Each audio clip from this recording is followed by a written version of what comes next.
Panglima Serdadu Eks Trimatra Nusantara, Ruslan Buton, yang diduga menghina Presiden Joko Widodo ditangkap tim gabungan Mabes Polri dan Polda Sulawesi Tenggara. Ruslan Buton dibawa ke Jakarta untuk menjalani pemeriksaan.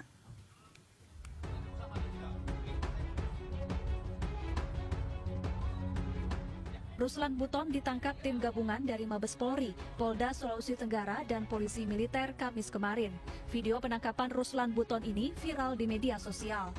Ruslan Buton ditangkap di rumah keluarganya di Desa Wabula 1, Kecamatan Wabula, Kabupaten Buton, Sulawesi Tenggara. Ruslan bersikap kooperatif saat ditangkap dan sempat melambaikan tangan kepada keluarga dan tetangganya sebelum memasuki mobil polisi. Ruslan yang mengaku sebagai Panglima Serdadu Eks Trimatra Nusantara menulis surat terbuka kepada Presiden Joko Widodo. Dalam surat terbukanya, Ruslan meminta Presiden Joko Widodo mundur dari jabatannya. Dari Buton, Sulawesi Tenggara, Andi Eba, iNews melaporkan. Ya, pemirsa, selengkapnya terkait penangkapan penghina Presiden sudah bergabung bersama kami Kabag Penum Divisi Humas Polri, Kombes Ahmad Ramadan. Selamat sore, Pak Ahmad. Selamat sore, Mbak.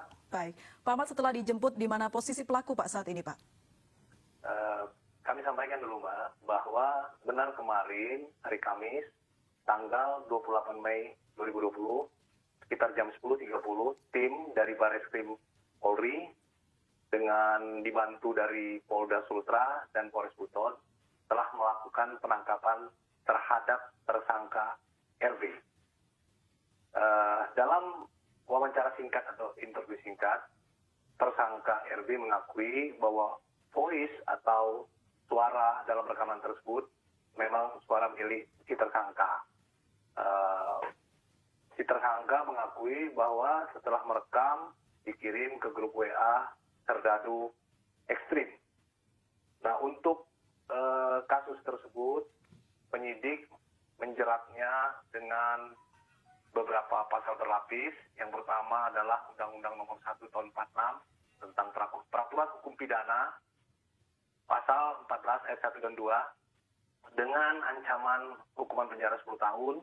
Kemudian Undang-Undang Nomor 19 Tahun 2016 tentang perubahan atas Undang-Undang 11 Tahun 2008 tentang informasi dan transaksi elektronik dijerat dengan pasal 28 ayat 2 dengan ancaman 6 tahun dan dilapis lagi dengan kejahatan terhadap penguasa umum yang tercantum dalam Undang-Undang Nomor 1 Tahun 46 tentang KUHP.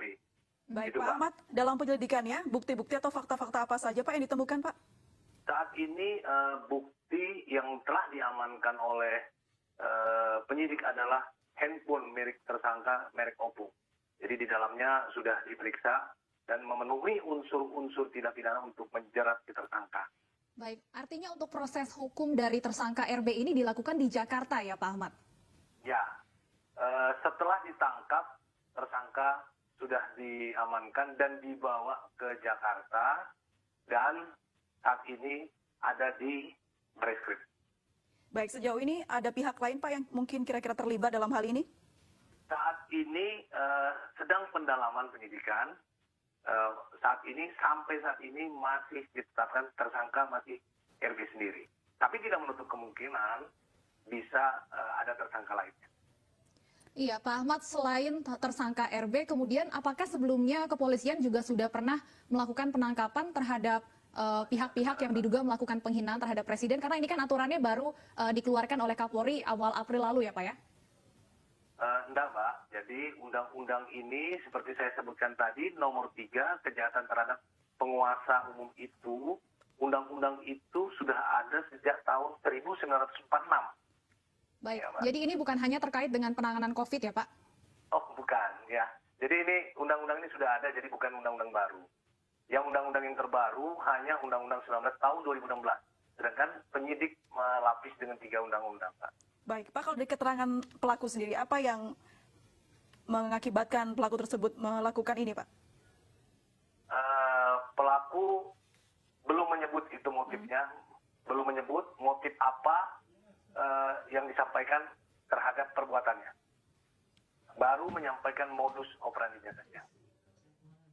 Baik, terima kasih, Kombes.